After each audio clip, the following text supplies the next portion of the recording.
할렐루야. 오늘 같이 나누실 말씀은 이사야서 43장 1절 말씀입니다. 이사야서 43장 1절 말씀입니다.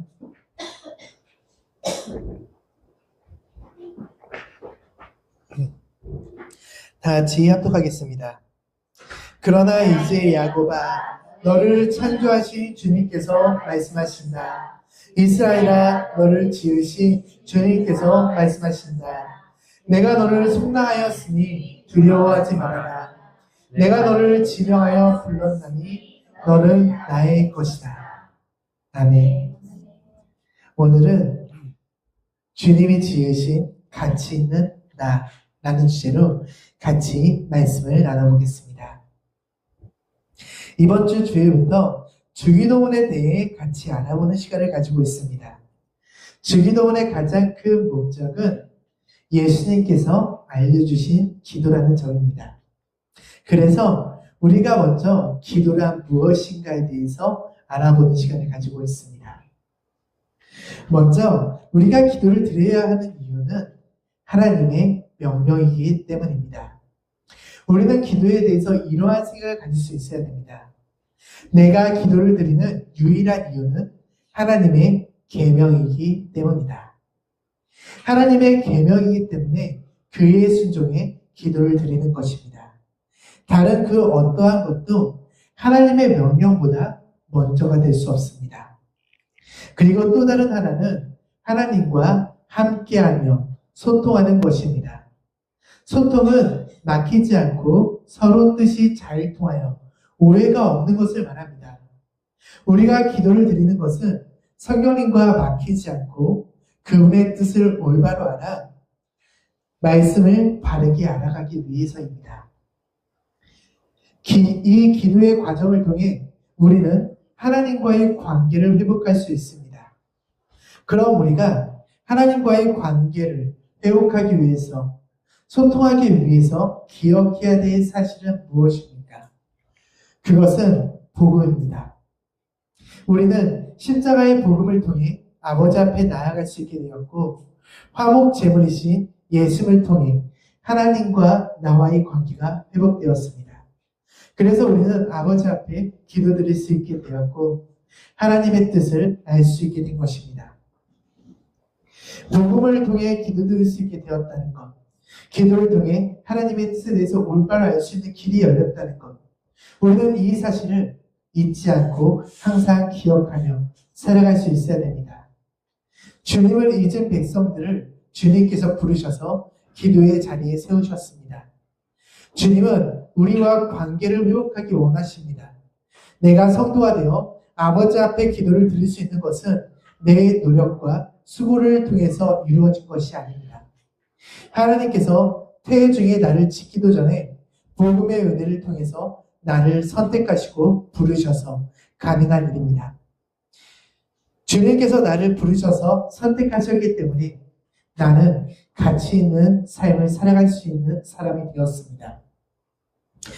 여기서 가치라는 말은 사물이 지니고 있는 쓸모, 값어치를 의미합니다. 또 한 사람의 바람직한 최종 상태, 개인이 일생 동안 성취하고자 하는 궁극적인 목표를 말하기도 합니다. 아리스토텔레스는 인간이 추구하는 궁극적인 목적은 행복이라고 정의했다고 합니다. 여러분이 생각할 때 나는 그런 가치 있는 사람입니까? 어떻습니까? 나는 가치 있는 사람이라고 생각하십니까? 지혜사모님, 나는 가치 있는 사람입니까? 그러면 바꿔서 한 번 더 질문해 보겠습니다. 나는 행복한 사람입니까? 유진아, 나는 행복한 사람입니까? 그렇죠. 우리는 행복할 때도 있고 안 할 때도 있습니다. 제가 말씀을 통해서 느낀 것은 하나님께서 말씀을 통해서 우리를 양육하는 것의 최종 목적은 우리들의 행복에 있다는 것입니다. 말씀이신 하나님께서 기록해 두신 성경을 살펴보면 말씀을 따라 살아가는 삶은 기쁘고 행복할 수밖에 없다는 사실에 대해서 깨닫게 됩니다. 성경에 등장하는 인물 중 힘든 삶을 살았다고 기록한 사람이 있습니다. 나는 정말 맞기도 많이 맞고 죽을 뻔한 위기도 많이 겪었어요. 라고 이야기한 사람이 있는데 그 사람이 바로 바울입니다. 바울을 보면 그 삶은 힘들었다고 말하지만 그의 삶을 돌아보면 행복한 삶이었다라고 말할 수 있을 것 같습니다. 그는 마지막 순간까지 육체의 자유는 빼앗겼지만 영적인 자유를 누리며 복음을 전했습니다. 그는 로마에서 복음을 전하는 사명을 감당하기 위해 스스로 감금 생활을 택했지만 그는 행복했습니다. 그의 기쁨과 행복, 자유는 그의 서신에 쓰여진 글을 통해서 느낄 수 있습니다. 그가 전하는 것들을 보면 자유와 기쁨, 행복 이런 것들을 되게 많이 언급을 합니다. 자신이 그런 복음 안에서 그런 것들을 느끼지 못했다면 그는 다른 사람들에게 전할 수 없는 글이었을 것입니다. 사람이 행복하기 위해 필요한 것은 자신이 원하는 것을 하는 것입니다. 세상적으로 무엇이 많아서 행복한 것이 아니라 자신이 원하는 일을 마음껏 할 수 있을 때 사람은 더 큰 행복을 누리는 경우가 많습니다. 많은 사람들이 자신이 만족하는 일을 할 때 행복을 얻습니다. 그런 의미에서 생각해 볼 때 바울은 육체의 자유는 없었지만 행복했을 거라는 것입니다. 그리고 사도들 역시 힘든 삶을 살아가면서 순교했지만 그들은 자신들의 결정에 따라 복음을 전하고 살아갔고 그들의 삶은 행복했을 것입니다. 그들의 삶이 불행하고 확신이 없었다면 어떻게 순교를 할 수 있었을까요? 그리스도를 부인해야 하는 현장에서 십자가 사건 때처럼 그 자리를 피하고 도망치며 복음을 전하는 것이 아닌 자신의 이익을 따라 살아갔을 것입니다. 하지만 그들은 십자가 앞에서처럼 도망가는 것을 택하지 않았고 죽는 그 순간까지 복음을 외치며 죽었습니다. 그들의 행복은 세상적인 것에 있지 않았습니다. 그들의 행복은 예수 그리스도 앞에 있었습니다. 히브리서 11장 24절에서 26절에 보면 이렇게 이야기합니다. 믿음으로 모세는 어른이 되었을 때에 바로 왕의 공주의 아들이라 불리기를 거절하였습니다. 오히려 그는 잠시 죄의 향락을 누리는 것보다 하나님의 백성과 함께 학대받는 길을 택하였습니다. 모세는 그리스도를 위하여 받는 모욕을 이집트의 재물보다 더 값진 것으로 여겼습니다. 그는 장차 받을 상을 내다보고 있었던 것입니다. 모세는 하나님의 백성과 모욕받는 것을 더 좋아했다라고 이야기합니다. 그가 그럴 수 있었던 것은 상 주시는 일을 바라보았기 때문입니다. 말씀을 따라 살아가는 사람은 정말 값진 것이 무엇인지 알 수 있고 그것을 통해 내가 얻을 수 있는 유익에 대해서 알 수 있습니다. 이 모든 사실이 적혀있는 말씀을 통해서 우리는 그 모든 것들을 깨우칠 수 있습니다. 요한복음 14장 27절에 보면 이렇게 말씀하십니다. 나는 평화를 너희에게 남겨준다. 나는 내 평화를 너희에게 준다. 내가 너희에게 주는 평화는 세상이 주는 것과 같지 않다. 너희는 마음에 근심하지 말고 두려워하지 말아라. 우리가 말씀을 따라 살아가면 세상이 주는 평화와 다른 평화를 얻게 됩니다. 이 평화를 통해 우리의 삶은 행복할 수 있습니다. 이 모든 사실이 하나님의 말씀에 기록되어 있습니다. 우리는 말씀을 통해 하나님께서는 나를 가치 있는 자로 여겨주신다는 사실에서 깨달을 수 있고 이 말씀을 통해서 나는 가치 있는 자가 될 수 있다는 것 역시도 깨달을 수 있습니다. 하지만 많은 사람들은 이 사실을 깨닫지 못하거나 잊고 살아갑니다. 왜냐하면 말씀이 주는 가치를 잊고 살아가기 때문입니다. 삶의 최고의 가치를 말씀에 두지 않고 다른 것이 되는 순간 우리는 말씀이 주는 참된 유익을 놓칠 수밖에 없습니다. 그래서 우리는 세상의 가치관과 기독교 이 말씀의 가치관 사이에서 혼돈하며 내 참된 자유와 내 참된 가치를 훼손당하면서 살아갈 수밖에 없다는 것입니다. 우리는 말씀의 가치를 내 중심에 둬야 됩니다. 그럴 때 우리의 삶은 행복한 삶이 될 수 있을 것입니다. 우리는 참된 유익을 놓치는 순간 내가 가진 것들이 다른 사람이 가진 것에 비해 초라하고 작게 느껴질 수밖에 없습니다. 하지만 주님은 나를 초라하게 만드시고 또 이 땅에서 쓸 것을 적게 만드시지도 않으셨습니다. 주님께서는 예수 그리스도의 도를 따르는 우리들에게 필요와 쓸 것들을 공급해 주시며 채우신다고 말씀하십니다. 나의 가치를 잊고 스스로 초라하게 여기는 것은 내가 스스로 결정해서 판단하기 때문에 그런 것입니다. 그리고 이러한 가치관은 하나님을 만나는 기도를 드리는데 방해가 됩니다. 왜냐하면 스스로를 가치 있게 여기지 못하고 이렇게 생각하며 말하기 때문입니다. 나는 거룩하지 않습니다. 나는 별 볼 일 없는 사람입니다. 나는 베드로나 바울처럼 하나님 앞에서 경건하지도 거룩하지도 않습니다. 그래서 나는 기도할 자격이 없습니다. 이 말처럼 나는 베드로나 바울처럼 하나님 앞에 경건하지도 거룩하지도 않을 수 있습니다.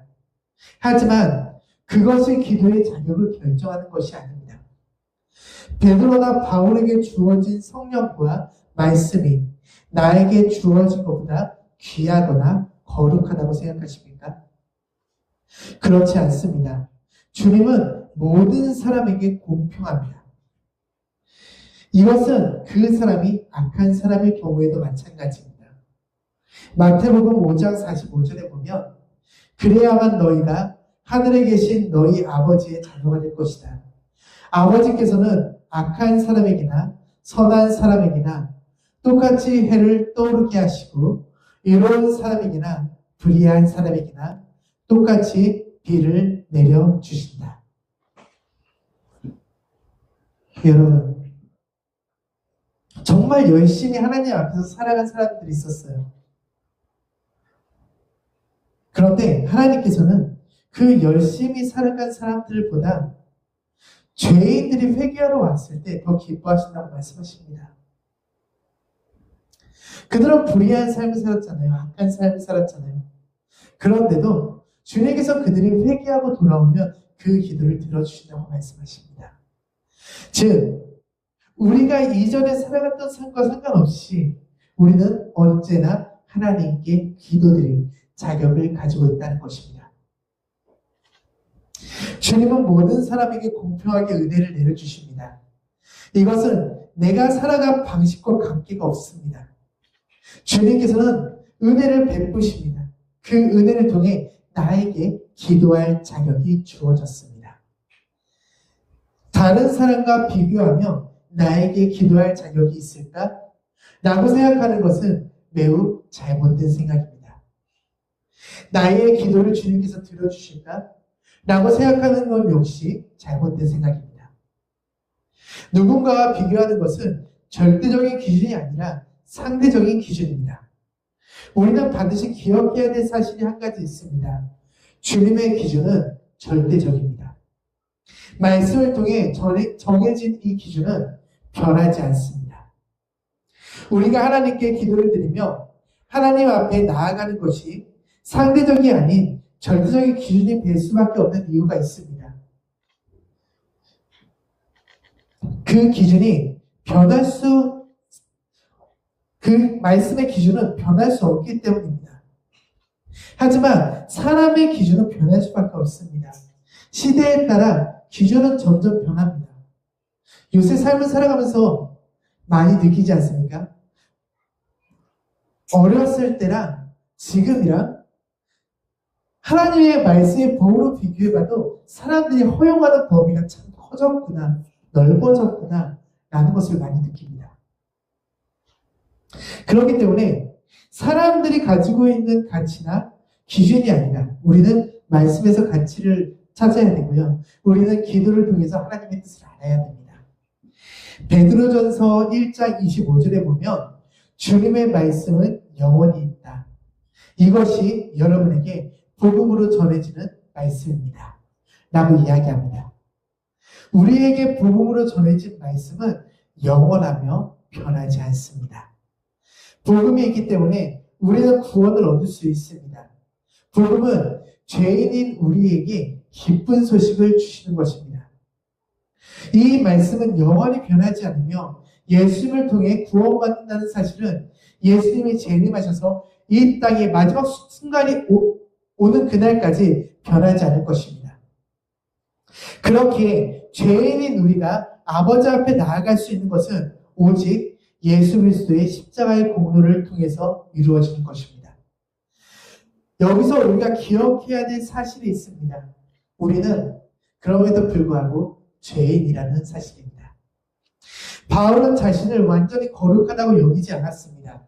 그는 자신에 대해서 이렇게 고백합니다. 디모데전서 1장 15절에 보면 그리스도 예수께서 죄인을 구원하시려고 세상에 오셨다고 하는 이 말은 믿음직하고 모든 사람들이 받아들일 만한 말씀입니다. 나는 죄인의 우두머리입니다. 바울 역시 자신이 죄인이라고 생각했습니다. 성경적 기준에서 우리 모두는 죄인이고 스스로 거룩해질 수 없는 존재입니다. 하지만 예수님께서는 이러한 죄인을 구원하기 위해서 세상에 오셨습니다. 그렇기 때문에 우리는 죄인인 것이 감사드려야 될 일인 것입니다. 예수님의 십자가 공로를 통해 우리는 거룩하다 칭함을 받습니다. 그렇게 아버지 앞에 나아갈 수 있는 고난을 얻습니다. 이것은 내가 거룩해서가 아닙니다. 주님께서 나를 거룩하다고 칭해 주셨기 때문입니다. 정서적으로 건강한 영성에서 피터 스카즈로 목사님은 이렇게 말을 합니다. 우리의 주된 문제는 성경의 진리를 잘못 적용하는 데 있다. 그런 오류는 우리의 가장 친밀한 관계에 피해를 줄 뿐만 아니라 내면 깊은 곳을 변화시키는 하나님의 사역을 방해한다. 많은 사람들은 성경의 진리를 잘못 적용합니다. 성경의 진리를 잘못 적용하는 많은 것들이 있지만 그중 우리가 기억해야 될 사실은 내 노력과 수고로 구원을 얻는다는 것입니다. 오직 예수 그리스도를 통해서 우리는 구원을 얻습니다. 내가 구원을 얻을 수 있는 것은 주님이 우리를 의롭다고 칭해 주셨기 때문입니다. 우리는 그 누구도 하나님의 완전함을 닮을 수 없습니다. 그 완전함에 다가서기 위해서 평생을 노력하며 살아갈 뿐입니다. 그렇기 때문에 나는 언제든 죄인이 될 수 있다는 사실에 대해서 우리는 생각하며 살아가야 됩니다.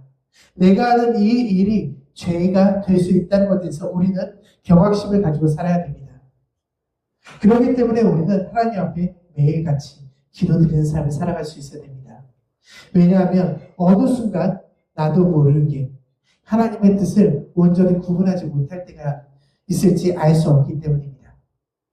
주님께서 그 진리를 깨우쳐 주지 않는다면 우리는 하나님의 뜻에 따라 살아가는 것이 아니라 나도 모르는 사이에 세상에서 하나님을 믿지 않는 사람들이 만들어낸 가치관에 젖어 살아가게 될 것입니다. 그러면 이 땅을 살아가는 우리에겐 아무런 소망이 없습니까? 그렇지 않습니다. 주님께서는 우리에게 수없이 메시지를 던지는데 이렇게 말합니다. 내가 너희를 회복하리라. 모든 말씀의 끝에는 내가 너희를 반드시 회복할 것이다 라는 의미가 담겨져 있습니다. 주님은 우리를 회복하신다고 말씀하셨습니다. 성경의 메시지는 사랑을 말하고 희망을 말합니다. 하지만 우리가 생각하는 성경의 이미지는 생각보다 어두울 때가 많습니다. 성경에서 알려주는 진리는 나를 책망하고 수렁 가운데로 끌고 가려고 하는데 목적을 가지고 있지 않습니다.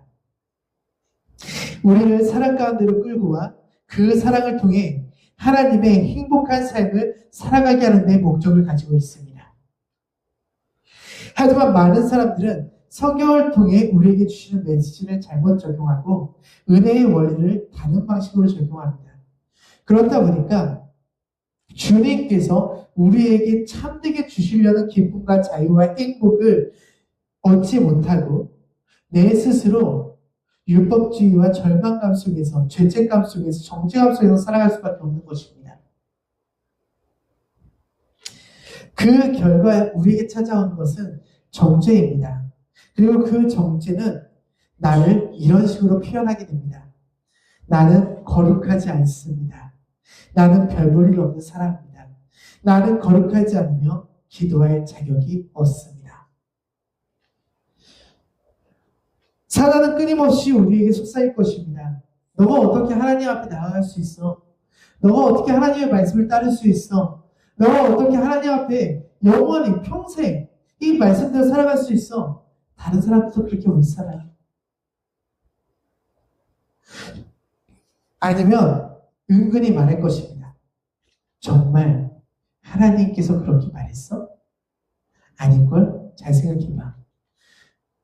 하지 말라 아니고 하면은 죽을 수도 있어. 그러니까 이거 먹어도 죽지는 않을 거야. 한번 해봐. 용서의 하나님이잖아. 그러니까 용서해 줄 거야. 일단 한번 해봐. 나중에 용서 구하면 되지 뭐. 사단은 이런 식으로 계속 끊임없이 우리들의 기도를 방해합니다.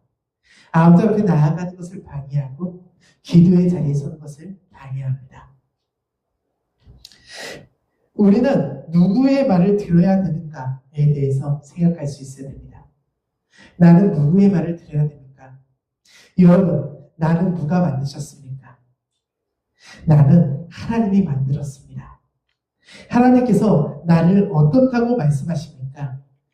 이사야 43장 1절에 보면 그러나 이제 야곱아 너를 창조하신 주님께서 말씀하신다. 이스라엘아 너를 지으신 주님께서 말씀하신다. 내가 너를 속량하였으니 두려워 말아라. 내가 너를 지명하여 불렀으니 너는 나의 것이라. 여기서 야곱은 성도인 나입니다. 나를 지으신 주님께서 나를 속량하셨다고 말씀하십니다. 이 속량이라는 말은 하나님을 만족시키거나 하나님의 진노를 가라앉힌다는 의미입니다. 불쾌한 화를 달래는 부분과 화해한다는 의미를 담고 있습니다. 예수님께서 화목 제물이 되셔서 이 땅에 피를 흘리심으로써 하나님을 만족시키셨습니다.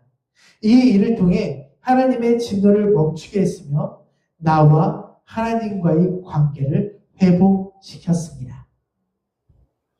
주님은 너의 죄에 대해 내가 더 이상 화내지 않으니 두려워하지 말고 내 앞으로 다가와 라고 이야기하세요. 아이들이 부모님 앞에서 잘못을 하면 어떡해요? 숨죠.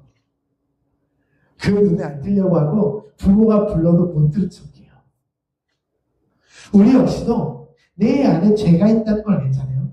그러면은 하나님이 불러도 못 들은 척하고요. 하나님 앞에 나간 것을 두려워합니다. 근데 주님은 너 죄인인 거 내가 이미 다 알고 있어. 너 안에 죄가 있을 수밖에 없다는 거 내가 다 알고 있어. 그럼에도 나는 너를 선택했고 너를 불렀어. 너를 지명했어. 너는 나의 자녀야. 라고 이야기하고 계세요. 우리는 이 말씀을 듣고도 죄인인 나를 하나님께서 벌하실까봐 두려워하고요. 하나님께서 내 것이라고 말씀하시는데도 나는 자격이 없다고 말합니다. 이사야 43장 4절에 보면 주님께서 다시 한번 이렇게 말씀하십니다. 내가 너를 보배롭고 존귀하게 여겨 너를 사랑하였으므로 너를 대신하여 다른 사람들을 내주고 너의 생명을 대신하여 다른 민족을 내주겠다.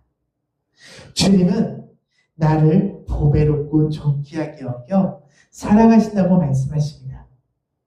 여러분, 나의 가치를 결정하는 것은 누구입니까? 내 가치를 결정하는 기준은 나입니까? 하나님입니까?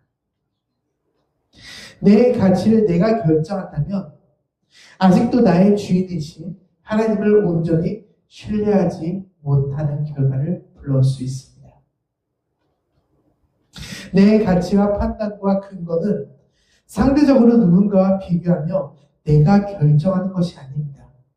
그것을 판단할 수 있는 기준은 오직 하나님에게 있습니다. 그리고 그 하나님의 말씀은 나는 보배롭고 존귀한 자라고 말씀하십니다. 모든 가치를 결정하는 것은 오직 하나님입니다. 그리고 주님께서 결정하신 가치의 기준은 보배롭고 존귀한 자입니다. 사랑받을 자격이 있는 자입니다. 사랑할 만한 자격이 있는 자입니다. 오직 주님의 것입니다. 여러분, 성경에 나오는 인물들이 나보다 인격적으로 거룩할지 모릅니다. 하지만 중요한 사실이 있습니다. 하나님은 사람으로 판단하시지 않으시고 말씀과 그 말씀에 대한 순종으로 판단하시는 분이라는 사실입니다. 하나님의 평가는 상대적이지 않습니다. 말씀의 기준에 따라서 절대적입니다. 그렇기에 내가 하나님의 말씀에 순종하기로 결단하고 예수 그리스도의 복음을 믿기만 하면은 구원을 얻을 수 있고 하나님께서 나를 높은 자리로 세워주신다는 것입니다. 이 믿음의 근거에는 마음과 행동이 필요합니다. 내 마음이 말로 표현되고 나타나게 되어 있습니다. 그리고 사람은 말하는 대로 행동하며 살아가게 되어 있습니다. 그렇기 때문에 우리에게 믿음은 마음, 말, 행동이 하나님 앞에서 진실한 자가 되어 있어야 됩니다. 내가 진실하기 위해서는 하나님 앞에서 죄인에도 불구하고 앞에 나아갈 수 있는 자가 되었다는 것을 의미하기 때문입니다. 내가 그만큼 하나님을 신뢰한다는 것이기 때문입니다. 아이들이 부모님한테 죄를 지면은 부모 앞에 못 간다 그랬잖아요. 근데 죄를 짓고도 아이가 부모님 앞에 가는 아이들이 있어요. 그것은 아이가 부모님이 혼내지 않을 거라고 확신하는 아이들입니다. 내가 이러한 잘못을 했지만 내가 이 잘못을 솔직하게 부모님 앞에 이야기하면 부모님은 나를 이해하고 용서해 주실 거야 라고 생각하는 아이는 부모님 앞에 나아갈 수 있을 거예요. 우리 역시도 마찬가지예요. 내가 아버지께서 나를 용서해 주실 거야 라고 생각한다면 주님 앞에 나가는 것이 힘들고 어려운 일이 아니라 주님 앞에 나아가서 나의 진실함을 이야기하는 것이 힘들고 어려운 일이 아니라 나에게 너무나 당연스러운 일이 되어 있을 것입니다. 하나님 앞에 진실하게 고백하세요. 그 고백을 통해서 주님께서 우리를 높여주실 것입니다. 주님은 나를 책망하시는 것이 아니라 들어주실 것이고요. 그 들어주심을 통해서 내게 응답하실 것입니다. 여러분들이 생각하는 나는 어떠한 사람입니까? 나를 만드신 주님께서는 나를 어떻게 지으셨습니까? 오늘 이 두 가지 질문에 대해서 답을 얻어갈 수 있는 여러분 되시길 바랍니다. 여러분들이 생각하는 나는 존귀한 사람이었습니까? 보배로운 사람이었습니까? 아니면은 아직까지도 나는 죄인일 뿐이고 하나님 앞에 설 자격이 없고 하나님 앞에 기도드릴 자격도 없고 아무것도 할 수 없는 존재였습니까?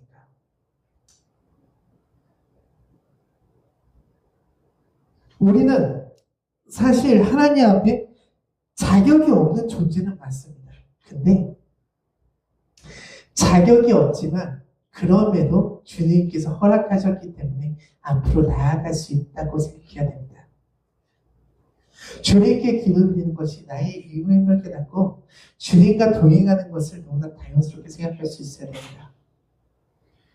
두렵고 어렵기 때문에 주님 앞에 나아가지 못하는 것이 아니라 경외하는 두려움으로써 주님 앞에 설 수 있어야 됩니다. 무서운 두려움이 아니라 경외의 두려움을 가져야 됩니다. 그럴 때 나를 만드신 주님께서 나를 어떻게 지으셨는지에 대해서 우리는 좀 더 깊이 깨닫고 알게 될 것입니다. 우리가 이제 찬양을 드리고 기도를 드릴 건데요. 이 시간 우리가 함께 이 부분에 대해서 기도드리면서 주님 앞에 생각해 보려고 합니다. 주님, 나는 어떠한 사람입니까? 주님, 주님께서는 어떻게 나를 그렇게 사랑하셨습니까? 주님, 내가 죄인이라는 것을 알면서도 어떻게 주님 저를 용서하셨습니까? 주님,